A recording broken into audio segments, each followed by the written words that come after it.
गरीबदास जी के पंथ में एक दयालदास, लालदास नहीं, दयालदास नाम के ऐसे भगत थे। वो उनके शरण में आए, किसी संत, गरीबदास जी के ही पंथ के किसी संत से उपदेश लिया।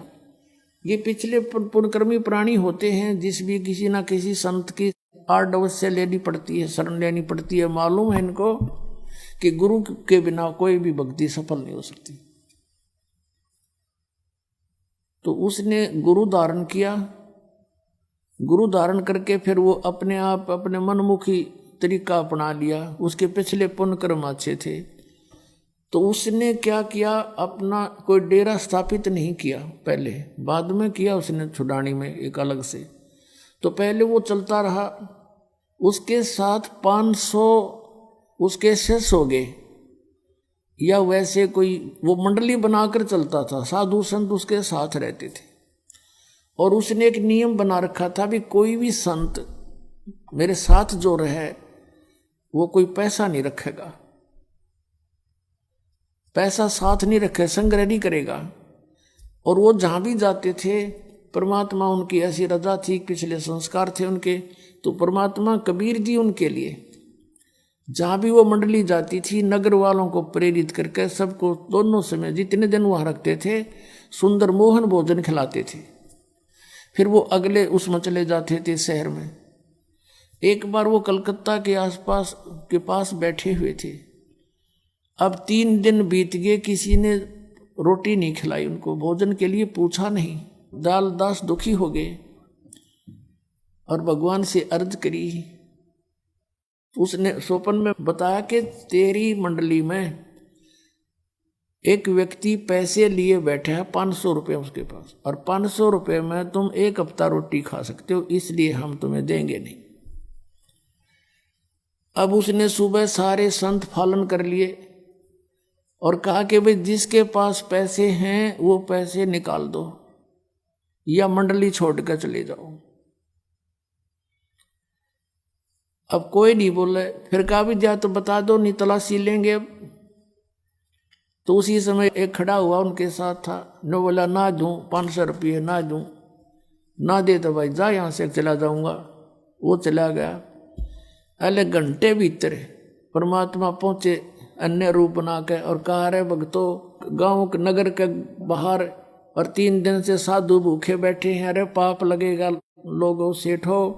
वो फिर क्या था, घर घर में चढ़ा दी कढ़ाई और लग गए वहाँ बैंगियाँ पे दर दर का भोजन पहुँचने लग गया। घंटे भीतर सारे तरफ कर दिए। बोलो सतगुरुदेव।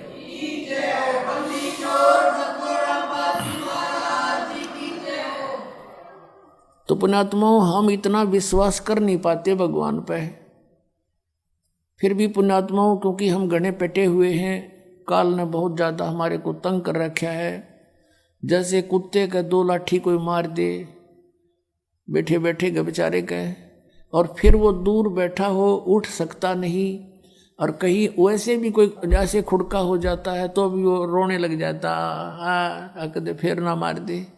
तो हम इतने पीट रखे इस काल ने, हम इतना दुख दे रखा है युगों युगों से, आज हमारे हृदय में वो भय बैठा हुआ है। ये फिर इन परमात्मा की भक्ति से, सिमरन से इसको साथ रख कर चलो, मर्यादा में रहो आप। हम बेशक डर भी लगता रहे, लेकिन मालिक का सपोर्ट साथ रहेगा आपके, वो भय को भी मिटा देगा धीरे धीरे अगर हम मर्यादा में रहेंगे। और फिर देखना आपके रोज नए चमत्कार होया करेंगे। एक बहन बता रही थी, बोली जी मैं पाठ कराना चाहूँ थी, अभी 4था दिन उस दिन उसने बताया, और मेरे पास जुगाड़ नहीं बन रहा था, मैं खूब रोई। मैंने 1000 रुपये रखे हुए थे अलमारी में, यहाँ चलने के लिए तैयारी की कि चल कुछ तो जमा कराया होंगी, वैसे लिखवा दूंगी। तो मैं 1000 रुपये तो अलग रखे थे और वैसे ही कुछ कागज पत्र रखे थे। मैंने सोची इनमें वैसे उठा के इधर रखे, तो 4000 रुपये नो के नो धरे पाए। मैंने सपने में भी नहीं सोची थी मेरे पास पैसे हो रखे होंगे, कदे पैसा जुड़ा ही नहीं था मेरे पास। 4000 इकट्ठे धरने का ब्यों नहीं हो लिया था, खर्चे इतने थे।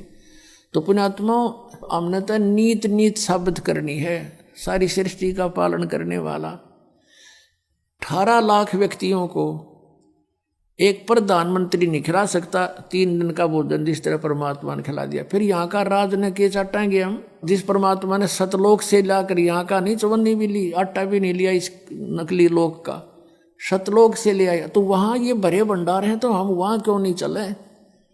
तो हम चले तो हमने राह नहीं पता था। जैसे राधा स्वामी पंथ है, धन धन सतगुरु पंथ, जय गुरुदेव पंथ, अरियुद्ध नौदाड़ा राधा स्वामी पंथ, ये सारे सतलोक की महिमा गाँव है। ये काल के जाल में फंसे हुए 5 नाम काल के जाप कर बात करें सतलोक जान की, तो ये कैसे जा पाएंगे? विधि ठीक नहीं इनकी।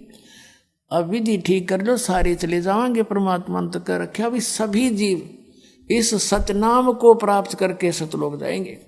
सतनाम 2 अक्षर का, जिसमें एक ओम है, एक तत् है।